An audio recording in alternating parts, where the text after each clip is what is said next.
Welcome to the Deep Dive. Today, we're taking a really illuminating journey, if you'll pardon the pun, into architectural lighting. We're using Riley Carter's fantastic book, Architectural Lighting Design: Principles, Technologies, and Sustainable Solutions, as our guide. It's a great resource, really comprehensive. And this isn't just about, hitting a switch. It's much deeper. It's how light actually shapes the spaces we live and work in, how it affects our well-being, even our mood. Absolutely. It's something we're constantly bathed in, but rarely stop to think about critically. So our mission today is to really unpack the core ideas from Carter's work. Everything from the basic science of light itself to how it's used practically in buildings. We want to help you see light, well, differently. Yeah, prepare for a few aha moments, maybe. It changes how you look at everyday spaces. Okay, so where do we start? The book kicks off with the fundamental nature of light itself. Well, kind of weird, isn't it? It really is. Carter points out this central mystery. Light shapes our perception of everything: space, color, form. But what is it? Right. And the answer is this strange duality. It acts like a wave sometimes and like a particle other times. How does that even work? It's one of the core concepts in physics, and yeah, it messes with your intuition. Think of light as a wave first, like ripples on water. Okay. It shows interference, diffraction, classic wave behavior. And the wavelength determines the color we see. Shorter waves are blue or violet. They have more energy. Longer waves are red, orange, less energy. So that explains the whole warm versus cool lighting thing, like cozy warm light for a living room versus bright cool light for an office. Exactly. Warm light uses those longer wavelengths, feels more intimate, maybe relaxing. Cool light, shorter wavelengths, tends to feel more stimulating, activating. And it travels incredibly fast. Unbelievably fast. 300,000 kilometers per second in a vacuum, though it does slow down and bend or refract when it passes through materials like water or glass. That's refraction. Okay, wave model makes sense. Okay. But then particles, where do they come in at? That's Einstein territory, right? Photons. Precisely. Albert Einstein helped show that light also comes in these discrete packets of energy called photons. They're like tiny light bullets. So how does the particle idea help? Well, it explains things the wave model struggles with, like how certain materials absorb some colors and reflect others. Your red shirt absorbs most light photons but reflects the red ones. Okay. And it's absolutely fundamental for technology. LEDs, for instance. They work because photons excite electrons in a semiconductor material, directly converting electricity to light. Super efficient because of that particle interaction. It also affects how we see surfaces. Glossy surfaces reflect photons more directly. Matte surfaces scatter them. Wow. Okay, so understanding both wave and particle behavior is actually crucial for designing with light. It's not just abstract science. Not at all. It's foundational. Knowing it's a wave helps you understand color, temperature, and diffusion.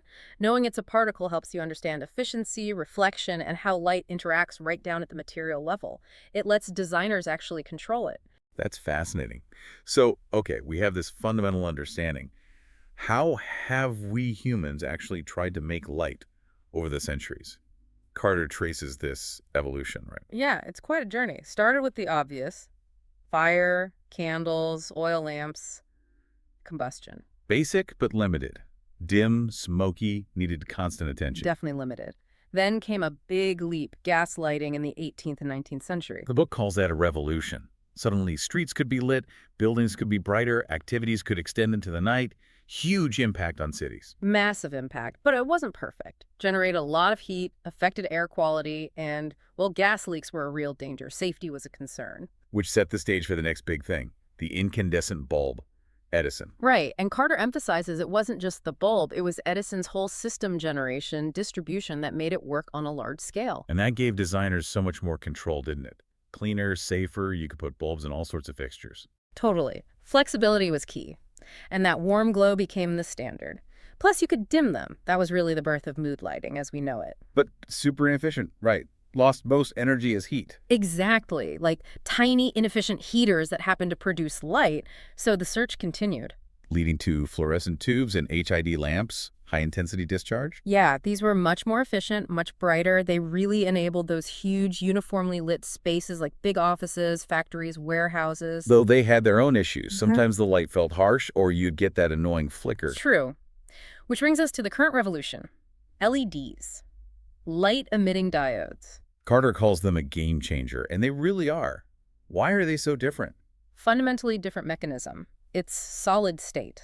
An electric current passes through a semiconductor chip, exciting electrons, which then release photons light particles. And the advantages are huge. Massive, unprecedented efficiency, incredibly long lifespan, like 50,000 hours or more sometimes, and amazing versatility. You mean the tunability.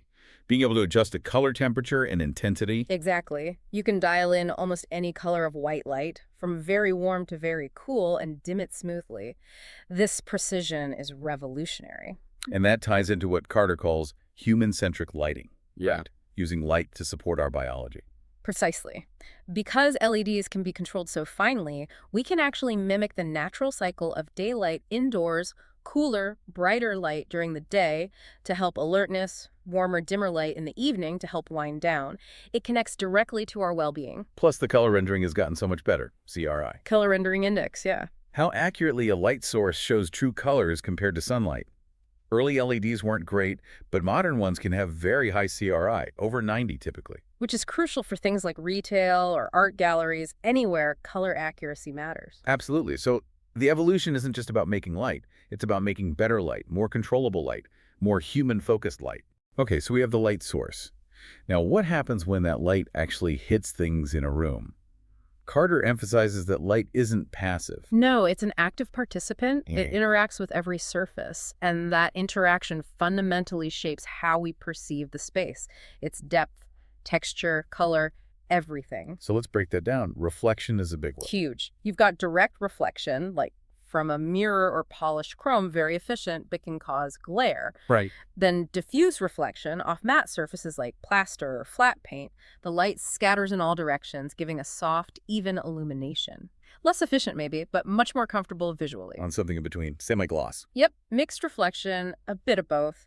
Designers play with these all the time to direct light where it's needed, brighten spaces, and crucially, manage glare. Then the opposite, absorption. Right. Dark, matte surfaces soak up light. This can create a very moody, subdued atmosphere, which might be desirable sometimes. But it means you need more light to begin with, so higher energy use. Exactly. Lighter surfaces reflect more, absorb less. They make spaces feel brighter, more open, and are more energy efficient because the light bounces around more effectively. What about diffusion? When light passes through something. Good point. That's about translucent materials.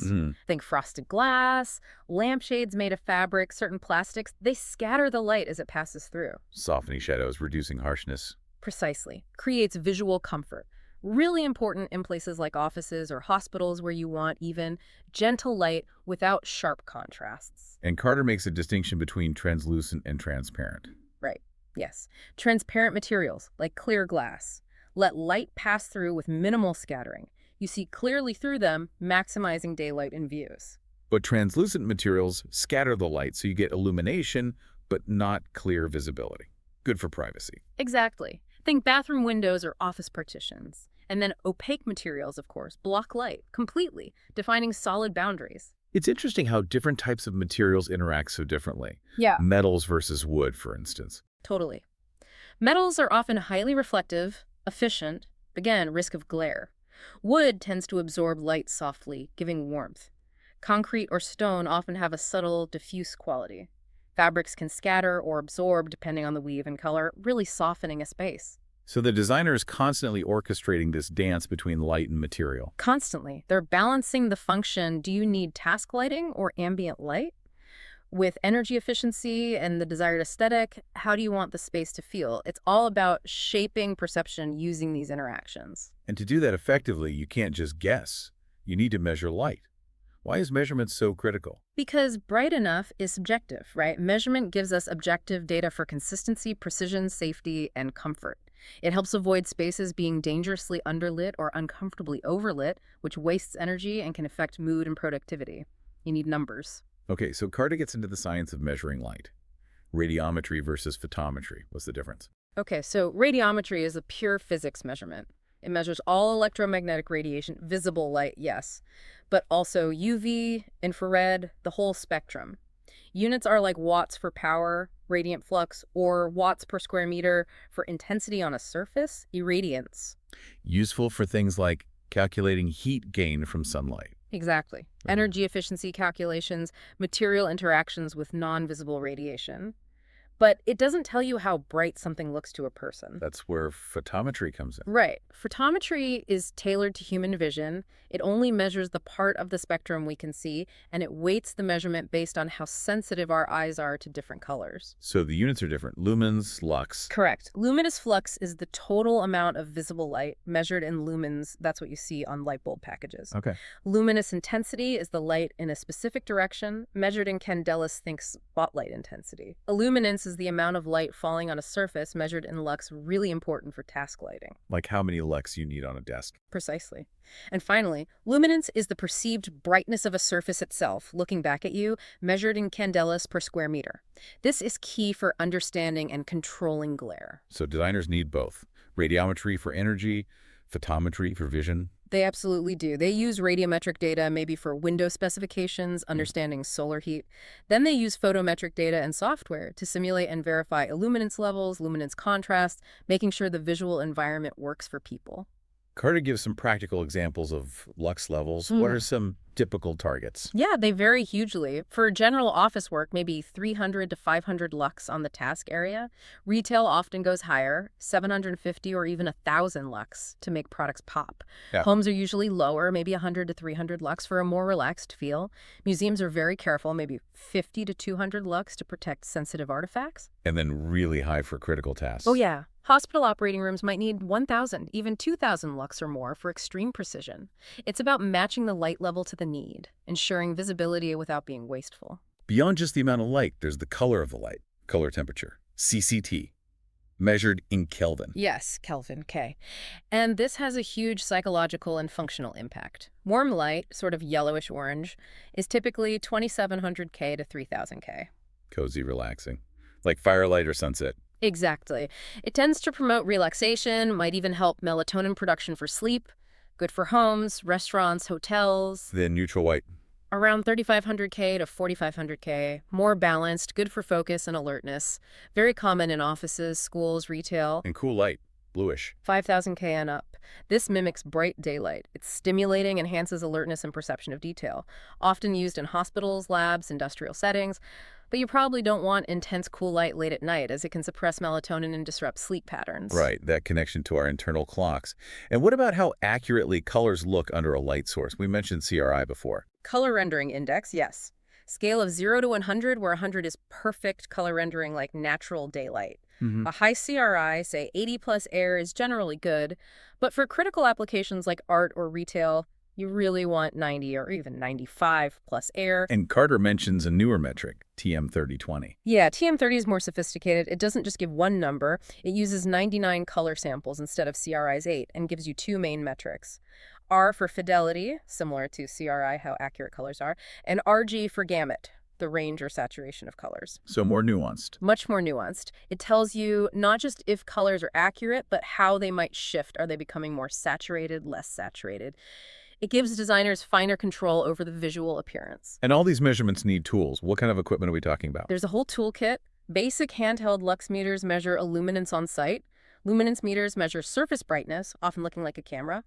Spectroradiometers are more complex, analyzing the full spectrum to give you CCT, CRI, TM30 data. More specialized stuff, too. Definitely. Goniophotometers are used in labs to map the exact light distribution pattern of a fixture. Integrating spheres measure the total lumen output. Even thermal imaging cameras can be used to see how much heat fixtures are producing. It's pretty high tech. Wow. Okay, so we can measure light precisely. Let's loop back to that human element Carter emphasizes. Beyond just letting us see, how does light fundamentally impact our biology, our well-being, our performance? This is huge. Light isn't just visual information, it's a powerful biological signal. It's the primary synchronizer, the main cue for our internal circadian clock. The body clock that runs our sleep-wake cycle, hormone release, all that. Exactly. Deep inside the brain, we have the suprachiasmatic nucleus, or SCN, the master clock.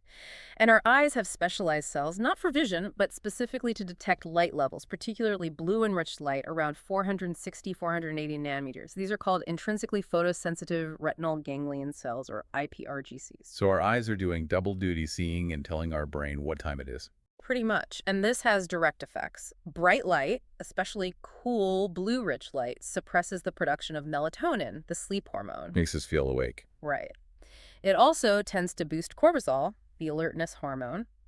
This helps us focus. And light exposure, especially daylight, is linked to serotonin production, which helps stabilize mood. This is why light therapy is used for seasonal affective disorder, or SAD. So light directly influences how alert, sleepy, or even happy we feel. Absolutely. And this carries over into cognitive performance. Studies show that dynamic lighting, changing intensity, and color temperature through the day can improve productivity, focus, and mental clarity in offices and schools. Like mimicking the natural progression of daylight. Exactly. Bright and cool for focused work, shifting towards warmer and dimmer for relaxation or creative tasks. It aligns our indoor environment with our natural rhythms. Carter also makes a point about designing for visual limitations. What kinds of things do designers need to consider? It's really important. Many people experience changes in vision, especially with age. Reduced contrast sensitivity makes it harder to distinguish objects from their background. So subtle textures or level changes might be missed. Potentially, yeah. Glare sensitivity is another big one. Excessive brightness or contrast, either direct from a light source or reflected off a surface, can cause discomfort, pain, or even disability glare where you literally can't see properly. And aging affects how quickly our eyes adjust. Yes, adaptation slows down. Moving from a bright area to a dim one takes longer for older eyes to adjust, increasing fall risks. And color vision impairment means designers can't rely solely on color coding for important information. So what are the design solutions? Carter emphasizes strategies like using more indirect or diffuse lighting to reduce harsh shadows and glare, specifying matte finishes on surfaces instead of highly polished ones, ensuring good contrast where needed, like on stairs, but avoiding excessive contrast overall, and using multiple cues, shape, placement, texture, not just color to convey information. It's about universal design, making spaces work for everyone. Okay, so understanding the science, the tech, the human impact, how do architects actually use light as a core design principle? How does it shape the architecture itself? Light becomes a fundamental tool, like form or material. Carter stresses it's how we perceive everything. Space, depth, scale, atmosphere. It's structural and artistic at the same time. How does it define space? You can use light to draw boundaries without walls. Think about perimeter lighting, maybe a wash of light up a wall, or subtle lights recessed in the floor along an edge. It delineates the space. And shadows play a role, too. A huge role. Shadows create depth, give cues about form and spatial relationships. Carefully controlled shadows can make a space feel cozy and contained, while minimizing shadows can make it feel open and expansive. What about enhancing form and depth, making things look three-dimensional? Layering light is key here. Combining ambient light, general illumination, task light, focused on activities, and accent light, highlighting features, creates visual hierarchy and interest. Contrast between light and shadow sculpts forms, reveals texture, and makes spaces feel dynamic, not flat. Can light guide people? Wayfinding. Definitely. Subtle differences in brightness or a gradient of light leading towards an entrance or along a corridor can intuitively guide movement through complex spaces like airports or museums, often more effectively than signs alone. And the materials themselves interact with the form, right? Absolutely. We touched on this, but how light hits different materials dramatically alters how we perceive the building's mass and structure. A facade clad in reflective metal will feel very different under sunlight than one made of rough, absorptive concrete. Light activates the materials and the form. Carter includes some amazing case studies in the book. Can you mention a few that really illustrate these ideas? Oh, yeah. The Louvre, Abu Dhabi is stunning. That intricate dome creates a rain of light, filtering daylight beautifully while managing heat. It's magical. Incredible. Apple Park is another. The huge glass facade maximizes daylight, combined with sophisticated tunable LEDs inside for an optimal work environment that adapts throughout the day. What about the Kunsthaus Bregenz? Peter Zumthor's building. It has this etched glass facade that acts like a giant diffuser, bathing the galleries in soft, even translucent light. The whole building seems to glow. It becomes a vessel for light, as Carter puts it. And Louis Kahn's Kimball Art Museum. Famous for its light, right? Iconic. Kahn used vaulted ceilings with specially curved reflectors to bounce daylight gently onto the ceilings and down into the galleries. It's soft, indirect, perfect for viewing art, and it beautifully reveals the texture of the concrete vaults. And Frank Lloyd writes Guggenheim. The continuous spiral ramp is lit primarily by the central skylight. The light draws you upward, reinforcing the flow of the space. It's integral to the experience of moving through the museum. These examples show light isn't decoration, it is the architecture in many ways. Amazing examples. And delivering these sophisticated lighting experiences often relies on advanced controls, doesn't it? Smart lighting. Increasingly so, yes. Even basic controls like dimmers have evolved. They're not just for mood, they save energy and improve visual comfort. How do they work now, especially with LEDs? Older resistive dimmers were inefficient, basically turning energy into heat. Modern ones for LEDs use phase cutting, chopping off part of the AC wave, or more commonly, pulse width modulation, PWM, which switches the LED on and off very rapidly. Can that cause issues, like flicker? It can if not implemented well. Compatibility between the dimmer, the driver, and the LED itself is crucial to avoid flicker or poor dimming performance. Carter discusses these challenges. Then we have sensors. Occupancy sensors seem common now. Very common. They detect if someone's in a room and turn lights on or off automatically. Different types exist. PIR detects body heat, ultrasonic uses sound waves, dual technology combines methods for better accuracy, huge energy savers in offices, restrooms, corridors, And daylight sensors. also called photosensors. They measure the amount of ambient natural light and automatically dim or switch off artificial lights when they're not needed. This is called daylight harvesting. Great for perimeter zones near windows. Saves energy and provides a more stable light level. Motion sensors, too, for security or pathways. Yep. Detecting movement for things like security lighting or guiding people along a path at night. The key with all sensors is proper placement and calibration to avoid them turning off when someone's still there or turning on unnecessarily. How do all these devices talk to each other? Automation protocols. Exactly. Systems need a common language. Carter mentions wired protocols like DLLI, Digital Addressable Lighting Interface, which allows individual control of fixtures, and KNX, a broader building automation standard. Wireless options, too. Definitely. Zigbee and Bluetooth Mesh are popular wireless protocols, making retrofits easier. And increasingly, these systems are integrated into the Internet of Things, IoT, allowing cloud-based management, remote control via apps, and data analytics. What are the big benefits of this automation? Energy efficiency is a major one. Carter cites examples like adaptive street lighting, saving up to 45% energy. Enhanced user experience is another, setting scenes in a hotel room or conference center with one button. Dynamic color control for events, improved safety and security. And enabling that human-centric lighting, we talked about systems that automatically adjust light throughout the day. Studies show significant improvements, like 30–35% better learning outcomes in schools with tuned lighting. What does the future look like for controls? Carter touches on this. Briefly, yeah. Things like AI-driven predictive lighting that learns occupancy patterns and adjusts proactively. Li-Fi using light waves themselves to transmit data, like Wi-Fi, but potentially faster and more secure. And even research into bioluminescence using living organisms to create light with almost no energy input. Still early days for some of that, but fascinating possibilities. Very cool. All this technology and design thinking inevitably bumps up against cost and sustainability, right? Yeah. How does Carter address that balance? It's a critical part of the book. The message is clear. You have to look beyond the upfront cost of the light fixtures. Consider the whole picture. Absolutely. Design fees, procurement, installation labor, the lifetime energy consumption, maintenance costs, and eventually disposal. It's a total cost of ownership perspective. And energy efficiency is obviously a huge factor in that. Massive. LEDs using up to 80% less energy than incandescents is a game changer for operational costs. Combine that with smart control sensors, dimming, daylight harvesting, and the savings really add up over the building's life. Sustainability is more than just energy, though. Life cycle impact. Right. It's about the environmental footprint from cradle to grave.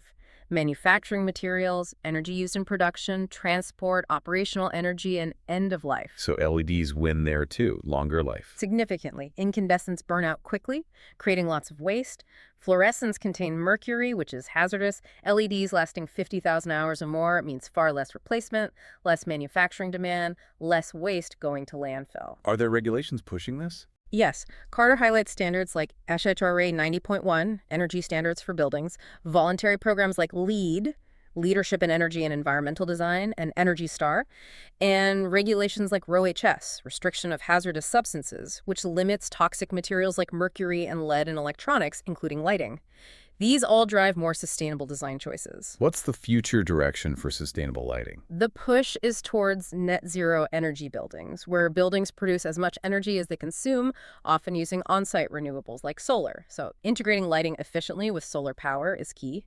Also, the idea of a circular economy designing lighting products to be modular, repairable, upgradable, and eventually easily disassembled for recycling rather than just thrown away. So investing in good, efficient, controllable lighting isn't just an expense, it's actually an investment with a payoff. That's the argument. There's a clear return on investment, ROI, from energy savings, reduced maintenance, and potentially improved productivity and well-being. And often there are government incentives or rebates to help offset the initial costs. It makes economic sense as well as environmental sense. Okay, well, we've covered a lot of ground, from the physics of photons to smart city controls. So let's try to wrap this up. What's the big picture takeaway for you, for our listeners? For me, it's that light is so much more than we usually give it credit for. It's not just functional illumination. It's this incredibly complex, dynamic force behaving weirdly as both wave and particle that fundamentally shapes how we experience architecture and the world. Yeah, the journey from basic fire to intelligent, tunable LEDs that can mimic daylight and talk to the internet is just astounding. Science keeps giving us better tools to sculpt space and influence well-being. And Carter's work really drives home how every element matters the source, the way it interacts with materials, how we measure it with things like lux and Kelvin, and especially how it affects us biologically and psychologically. Our circadian rhythms, our mood, our focus. It's clear light is this active, powerful, almost intelligent partner in design. It defines space, guides us, sets the mood, and smart systems are making it even more responsive. The main takeaway, I think, is that lighting decisions aren't trivial. They carry real weight, impacting energy use, human health, comfort, productivity, the whole quality of life in a space. It deserves careful, intentional design. Which leads to a really interesting final thought, something for you listening to chew on. If light is this fundamental, powerful, yet often overlooked element, how could our buildings and cities change if we always design lighting intentionally? Not just to see by, but for our complete health, our emotional connection to space, and the planet's well-being. What kind of world might we live in if light was truly treated as an active, ethical design partner in every single project? What would those spaces feel like?